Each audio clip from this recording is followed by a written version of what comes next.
Hey, what's going on, guys? Today I wanted to cover my Phasezerker Amara mobbing build. And similar to my Moze build, I think this is one of the strongest mobbing builds in the game. Although I wouldn't call this build as strong as the Moze build simply because the Moze build does not die, and this Amara build does tend to struggle a little bit with COV enemies, particularly when you have a lot of badass zealots like in Slaughter Shaft.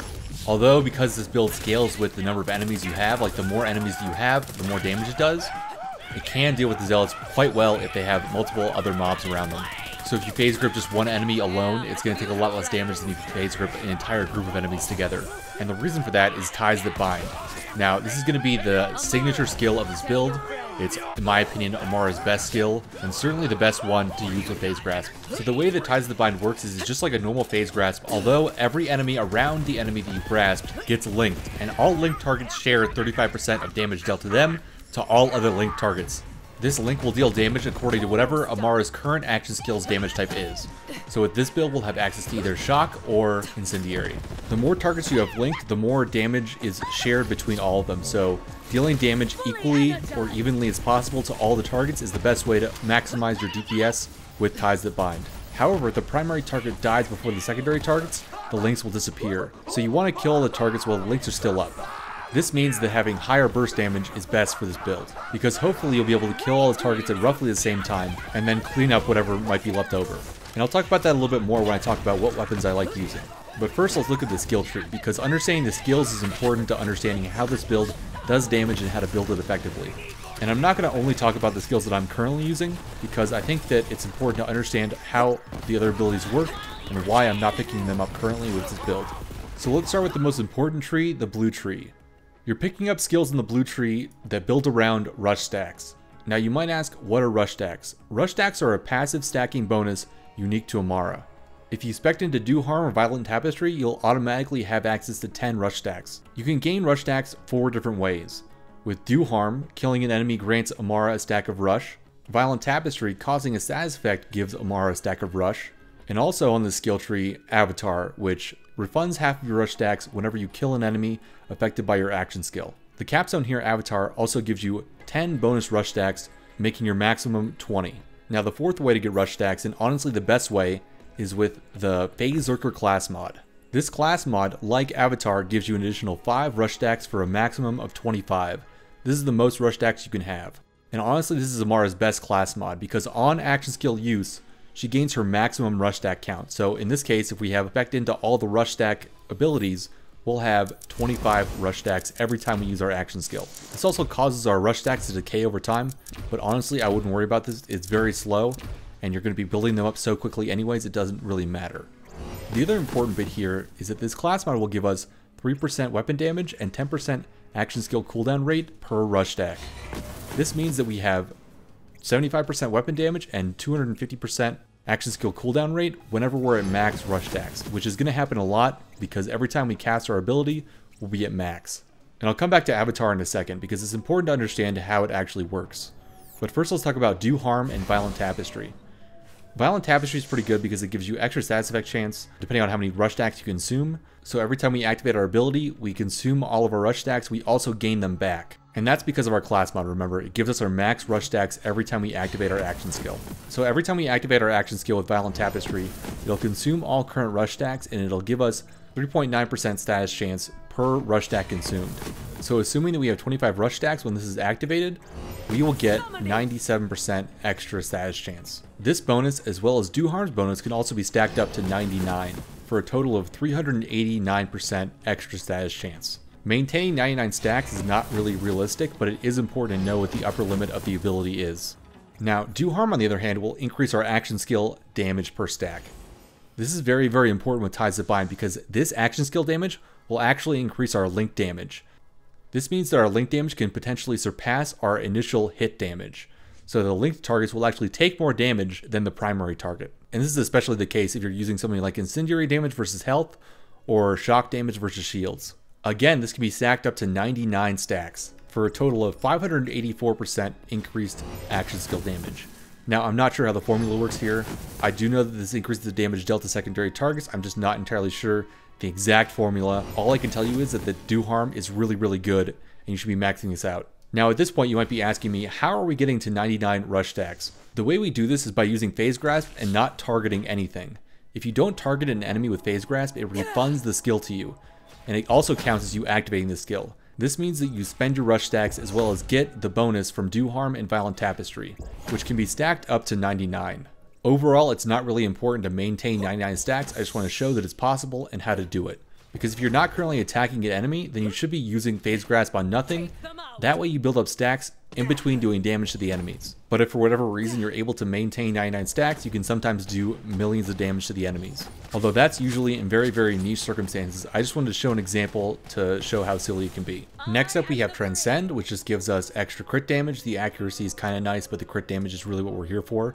So every time we use our action skill, we'll get more crit damage for 12 seconds, and that's a pretty long duration. Now you might be wondering why I'm not getting any points into Restless here, and that's because of our class mod, which gives us about 200 extra cooldown rate, so getting the 25% here is just not worth the points in the tree. You can if you want to, but it's just such a marginal increase in your cooldown, I would not recommend it. The other ability here, Alacrity, seems really good because it gives us extra reload speed for every stack of rush, and then after we consume our stacks, it gives us bonus reload speed. However, currently Alacrity does not work with Phase Grasp, so you'll get the bonus speed per rush stack, but you won't get the extra reload speed after action skill use. Which brings me to Fast Hands. I forgot to mention this earlier, but this is where I'm getting my reload speed on the tree. I get some reload speed, I get some weapon swap speed, both of which I really like. The mode switch speed is fine. You know, some weapons I use have modes, but for the most part, I'm just staying on one mode. And it's up to you whether or not you want to spec into Alacrity. I think it's a lot of points for not a huge amount of benefit. Next up, we have Ascendant. This is a single point skill, and it basically enhances our augments. So the augment we're using here is Stillness of Mind, which causes all enemies damaged by our action skill to also get phase locked. Basically, this just phase locks everything, both CCs, and also increases our damage against those enemies. Because even though we're getting negative damage here, we'll get positive damage from the red tree with Dread, and I'll talk about that in a second. But basically, Ascendant just allows us to maintain that Phase Grasp even longer with Stillness of Mind. Because normally, if you hit an enemy that's phase locked with Stillness of Mind, it'll be taken out of that phase lock. The only exception to that is actually the Ties That Bind skill. The linked damage doesn't take it out of phase lock, but any other damage source will, so having an extra 0.75 seconds, which might not seem a lot, but it's a good amount of time for you to damage the enemy before it has a chance to get out of the phase lock and run behind cover. This also prevents incidental damage from your teammates or you accidentally shooting a target that's not the primary target. Next up we have Laid Bare, which is a pretty basic damage increase. Enemies that take damage from our action skill are going to take 25% increased damage from all sources, which is just really good for both you and your teammates. Similarly to that, we have Wrath, which increases Amara's gun damage by 20% and an additional 20% every time she activates her action skill. Basically, both these skills are just damage. Firm Rest is really only good for Malawan, and I wouldn't recommend it in most builds. Same with Remnant, it just doesn't deal enough guaranteed damage to be worth it, although in some cases I would say maybe taking 1 point here is okay. And that's mostly just because of the overkill damage, so if you overkill an enemy, it'll add that damage to the ball, and then it'll deal even more damage. Now we come to Awakening. What Awakening does, and I've only tested this a little bit, is it increases the effect you get from your skills like Do Harm and Violent Tapestry, which if you'll remember, Do Harm is really good, so this makes it even better. I like picking this up. If you don't like it, then you don't necessarily have to. It does allow you to get more effectiveness past 99 stacks. It sounds like it's a 1.3 times multiplier to whatever your current bonus, but I'm not sure how the math works, so I can't test this very reliably myself. Overall, I would say this is pretty good, but you could pick up something else instead. And last but not least, we have Avatar here as a capstone. Avatar has a couple effects. As I mentioned previously, it'll give us extra rush stacks, which is very good. It'll also allow us to use our action skill while it's on cooldown. Now you want to be careful with this because if you're casting your action skill at nothing, this will still consume the Avatar bonus. And you can see that at the bottom of the screen. It's kind of hard to see, and honestly most times I just end up spamming it and wasting my Avatar stack. But if you're paying attention and you don't just spam your action skill over and over and over again, and you wait for it to pop up on the UI in the bottom right hand corner, then it won't consume the Avatar ability. Basically, you just want to be a little careful with this, and if you're trying to min-max, don't spam your Phase Grasp over and over and over again to build stacks. Wait for the ability to refresh. The fact that this refunds half your rush stacks is nice, although we're not really worried about it too much because there's so many other ways to gain rush stacks. You're going to stay at max most times. Next up, let's look at the red tree. We're only really investing in the blue tree and the red tree for this. Here I put 5 points into Anima, I think Anima is a pretty great ability because it basically doubles your status effect duration and also adds some damage to it. And even though we're not building specifically for status effects here, it is just good damage over time and worth picking up. There is an argument here for steady hands if you like handling and accuracy. There's a few weapons where handling and accuracy feels really good on. Overall, I don't really put too much value in these stats, but if you do, you can certainly add 3 points here. If you are adding 3 points here, then I would probably take them out of Infusion, because what Infusion does is it converts your weapon damage into your action skill element. So with this build, you're either getting incendiary damage or shock damage. Which element you take is really up to what enemies you're fighting. For me, I'll usually change it depending on whether I'm fighting Cult of the Vault, Maliwan, or creatures, but I will say that because of the Tempest skill, which is the next skill in the skill tree that I've taken, it'll increase the shock damage even further, and that won't be applied to the incendiary. You'll also see with Tempest here, you get increased elemental damage. On Amara, I would really suggest using elemental weapons. Even though Infusion will cause a physical weapon to deal elemental damage, in most cases you really want to be running an elemental weapon. I can't think of a situation off the top of my head where you would actually want a physical over an elemental. Illuminate Fist is really just for melee Amara. There's not too much utilization here for this build. Wildfire, while it seems like it's a good ability, it only has a 40% chance at max to spread to one enemy. It's just one enemy every time you apply a status, and that's just not good enough in most cases.